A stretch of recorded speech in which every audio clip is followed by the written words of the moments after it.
जननायक जनता party के राष्ट्रीय अध्यक्ष अजय सिंह चौटाला ने पलवल में कार्यकर्ता मीटिंग को संबोधित किया और आगामी 9 दिसंबर को झज्जर में होने वाली रैली का न्योता दिया।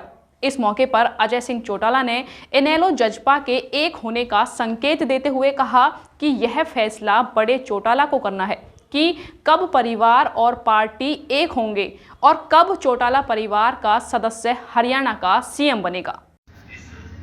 जननायक जनता पार्टी के तीसरे स्थापना दिवस को लेकर झज्जर में होने वाली जन सरोकार रैली के पहले से ही राजनीतिक सरगर्मियां तेज हो चुकी हैं। कभी एक दूसरे के खिलाफ जेजेपी और इनेलो के बगावती सुर अब नरम पड़ते दिखाई दे रहे हैं। इनेलो और जेजेपी के एक होने की बात पर जेजेपी के राष्ट्रीय अध्यक्ष अजय सिंह चौटाला कह रहे हैं कि अगर बड़े चौटाला इस बात पर विचार करते हैं तो वह भी इस पर सोचेंगे। यह बात कहीं ना कहीं इशारा कर रही है कि आगे आने वाले समय में दोनों पार्टियां और परिवार एक हो सकते हैं। हालांकि अभी तक यह कोई स्पष्ट नहीं कर रहा है कि अगर दोनों परिवार और पार्टियां एक हो जाती हैं तो उनकी तरफ से आगामी समय में मुख्यमंत्री का दावेदार कौन होगा। अजय सिंह चौटाला ने कहा कि झज्जर में होने वाली रैली नए आयाम स्थापित करेगी और इसमें कई नई घोषणाएं भी उप मुख्यमंत्री दुष्यंत चौटाला की तरफ से की जाएंगी। इनेलो और इनेलो नेता अजय सिंह चौटाला पर कटाक्ष करते हुए उन्होंने कहा कि जब उन्होंने पार्टी को छोड़ा था तो 20 विधायक और 23% वोट इनेलो पार्टी के पास थी, लेकिन अभय चौटाला पार्टी को संभाल नहीं पाए और आज वह वोट बैंक 23% से घटकर केवल 1% ही रह गया है। उप मुख्यमंत्री दुष्यंत चौटाला युवाओं से किए हुए वादों को पूरा कर रहे हैं, चाहे वह रोजगार में 75% का आरक्षण देने की बात हो या फिर युवाओं के लिए दूसरी योजनाओं की बात हो। प्रजातंत्र में जनशक्ति ही सबसे बड़ी ताकत होती है और जनशक्ति वहाँ संगठित होगी तो निश्चित तौर पे उसके सार्थक परिणाम आपको देखने को मिलेंगे। और जन सरोकार रैली है तो जन सरोकार की अनेक घोषणाएं भी वहाँ पे की जाएगी।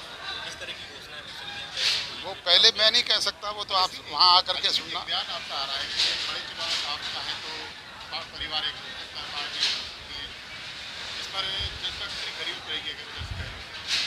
अगर वो अपनी बात पर पुनर्विचार करेंगे तो हम भी सोचेंगे। किस तरह से दोनों पार्टी एक हो जाएंगी? क्या हो सकता है?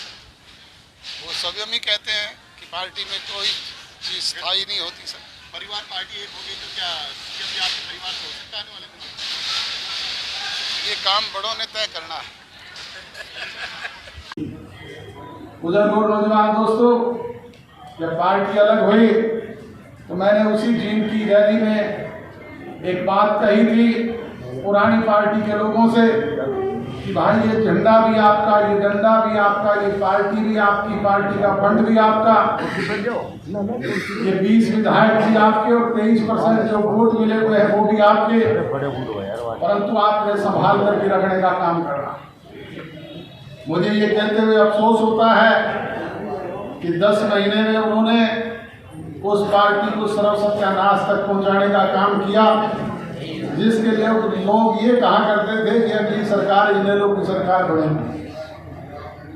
बुजुर्गों, नौजवान दोस्तों, 23% वोट से घटकर के संख्या आ गई 1.5% वोट पर और वो डेट में भी जो 5% थे वो तो इलाहाबाद के लोगों ने चौधरी ओम प्रकाश चौटाला जी के कहने पर दिए थे, अन्यथा तो 1% वोट मिला था, नोटा से भी कम।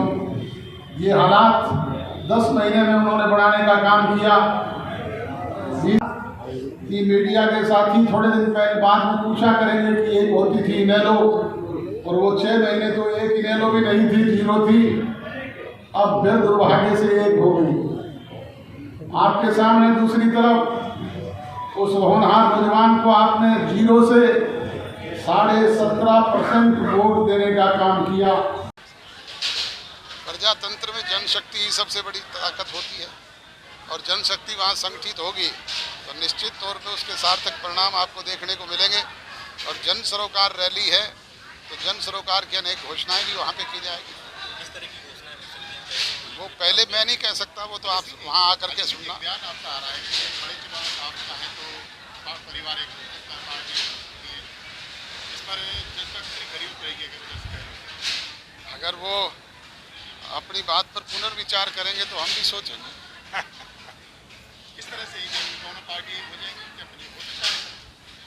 वो स्वयं ही कहते हैं कि पार्टी में कोई चीज़ स्थायी नहीं होती सर। परिवार पार्टी एक होगी तो क्या सीएम भी आपके परिवार से हो सकता है आने वाले दिनों में?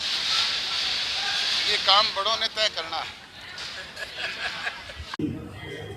उधर नौजवान दोस्तों, जब पार्टी अलग हुई तो मैंने उसी जीन की रैली में एक बात कही थी पुरानी पार्टी के लोगों से कि भाई ये झंडा भी आपका, ये डंडा भी आपका, ये पार्टी भी आपकी, पार्टी का फंड भी आपका, ये 20 विधायक भी आपके और 23% जो वोट मिले हुए हैं वो भी आपके, परंतु आपने संभाल करके रखने का काम करना।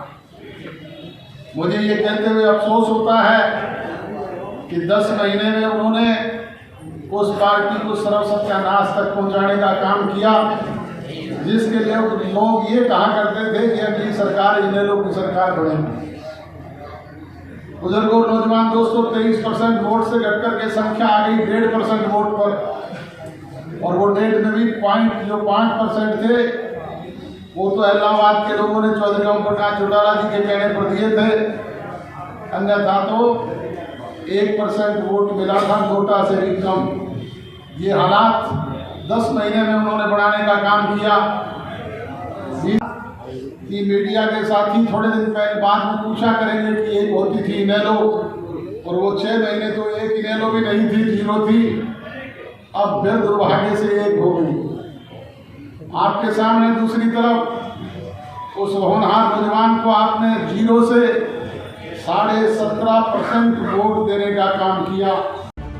हमसे जुड़े रहने के लिए हमारे YouTube चैनल को सब्सक्राइब करें और नई वीडियो की नोटिफिकेशन के लिए बेल आइकॉन को दबाएं। अगर आप ये वीडियो Facebook पर देख रहे हैं तो लाइक जरूर करें और ज्यादा से ज्यादा शेयर करें। धन्यवाद।